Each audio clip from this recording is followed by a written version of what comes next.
So the question says that you have been given an integer n, and you can assume that this n is always positive, and you have been given two more integers a, b.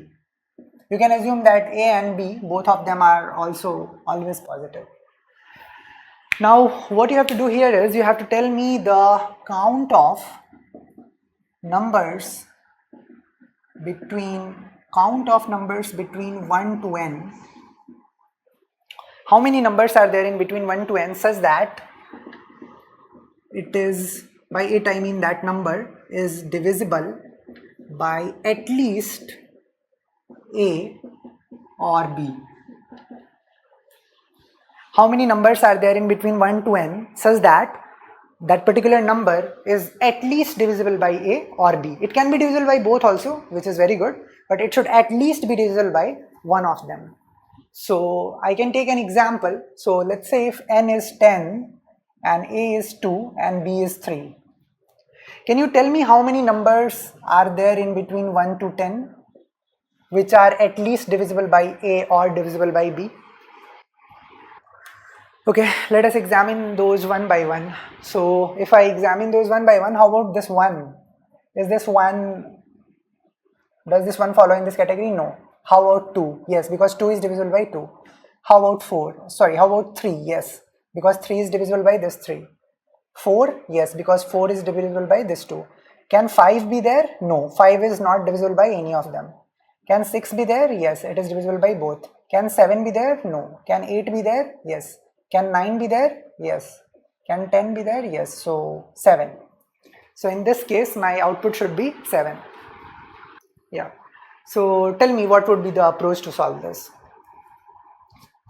So see, brute force approach is simple, right? That you can iterate over the numbers from 1 to n and you can simply check how many numbers are there which are divisible by at least a or b, and then you can increment a particular counter. Does anyone have a little more efficient approach?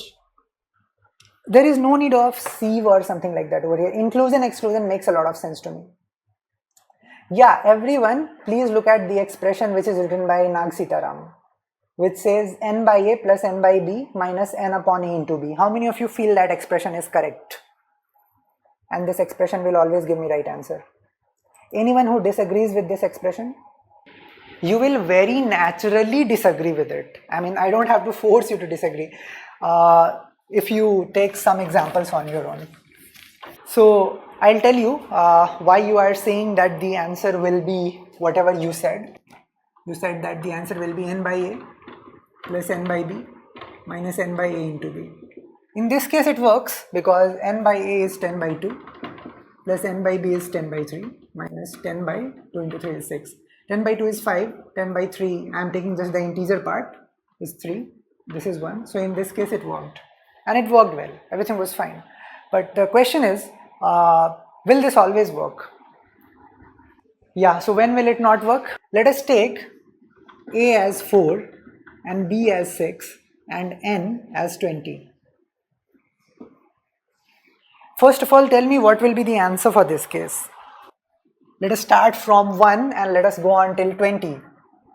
Is 1 the right thing? No. Is 2 the right thing? No. 3? No. 4? Yes. 5? No. 6? Yes. 7? No. 8? Yes. 9? No. 10? No. 11? No. 12? Yes. 13? No. 14? No. 15? No. 16? Yes. 17? No. 18? Yes. 19? No. 20? Yes. So this is what you are getting, right? These are the 7 numbers which would fall from 1 to 20, which are divisible by at least 4 or 6. But if you happen to apply this expression, what will you get? You will do 20 by 4 and then you will do 20 by 6 and then you will do 20 by 24. So this thing is 5, this thing is 3, this thing is 0. Your answer is 8. This is 7, the answer is 8. So this approach is not working in this case. Even if you take floor or anything whatsoever you take, this approach is not going to work. So guys, did you understand why that expression is not working over here? Yes. There is a common factor between a and b. And can you tell me what is that common factor of 4 and 6 that comes in between 1 and 20? Yeah, in fact, factor is not the right word. Multiple is the right word. There is a common multiple of 4 and 6 between 1 to 20. That common multiple is 12. That is the reason this approach did not work. So I'll tell you what do each of these things mean. This means how many multiples of A are there in between 1 to n, isn't it? N by A means how many multiples of A are there in between 1 to n. If you simply have to tell me that how many multiples of A are there in between 1 to n, you can simply say N by A, right? So an example that the multiples of 4 between 1 to 20 are 20 by 4, which is 5, which is correct because 4, 8, 12, 16, 20. These are the 5 multiples and this is the value of n by 4, okay, which is 5 in this case. Now how many multiples of 6 will be there? 20 upon 6, which is 3, and that is true because 6, 12 and 18 are the multiples.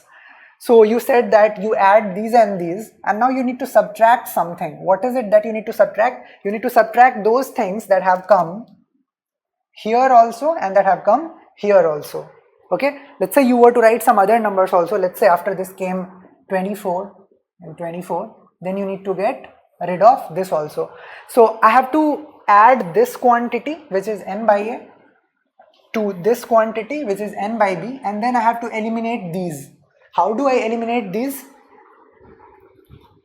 Yeah, can I write n upon LCM of a comma b instead of n upon a into b?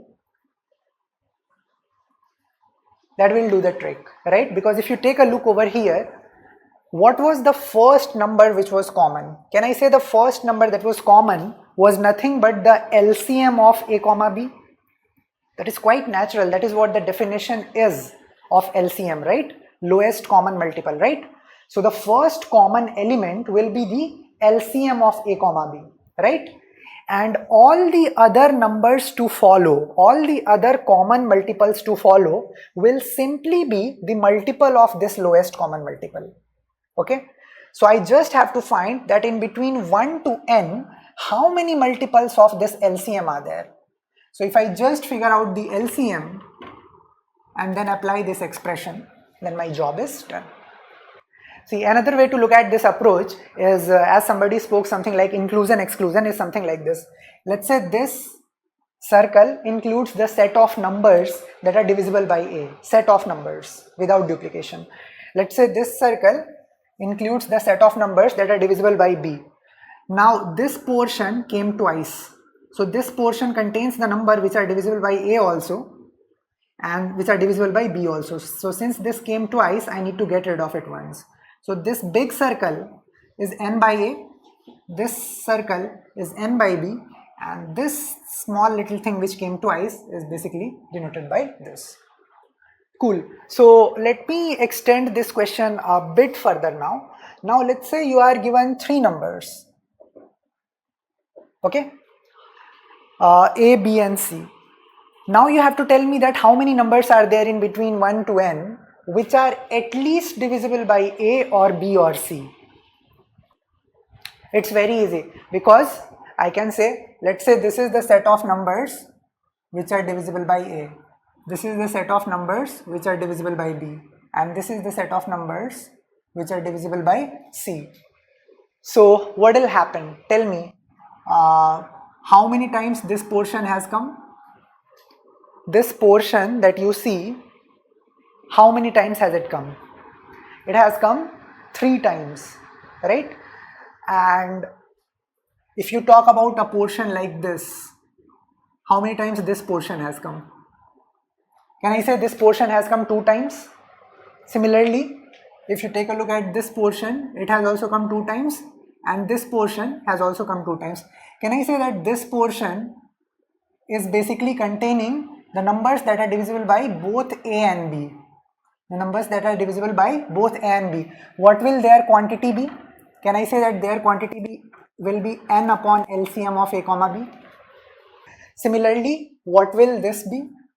The quantity of this will be n upon LCM of A comma C, and the quantity of this will be n upon LCM of B comma C, and this quantity will be n upon LCM of A comma B comma C. Can you find the LCM of A comma B comma C? You can find that easily, right? To find LCM of 3 numbers, yeah. First you find the LCM of 2 numbers, and then whatever is the result of it, you find the LCM of A comma LCM of BC. If you know these things, can you find this thing? Can you find this overall area without repetition of anything? You can find that, right? This entire thing will be n upon A, which is number of multiples of A till n from 1, plus n upon B, plus n upon C. Now there are many repetitions. What repetitions are there? This area, and this area came how many times? Came how many times? These areas came 2 times, right? So is there a need to subtract them? Is there a need to subtract them? Yes. How many times do I need to subtract them? I need to subtract all of these areas. How many times? 3 times. I need to subtract these areas 1 time each. And how do I do that? Minus n upon LCM of AB minus n upon LCM of AC minus n upon LCM of BC. And can somebody tell me what happened as a result of these 6 steps to this little area? What happened as a result of this? So this little area came 3 times when these 3 things were added. Okay? Came 3 times, but got removed how many times? When these subtractions happened, then this little area got subtracted how many times? 2 times, or it got subtracted 3 times. It got subtracted 3 times, right? Because see, when you perform this addition, this little area came 3 times. Now when you perform this subtraction, this went once, then this subtraction, it went again, this subtraction, it went again. So it came 3 times and it went 3 times. So I need to add it back 1 more time. So the final expression would be plus n upon this thing, which is LCM of A comma B comma C. So this is a standard inclusion-exclusion. This is how it looks like. Okay, if you understand the concept of commonality of elements, then you can use them to solve these problems very easily.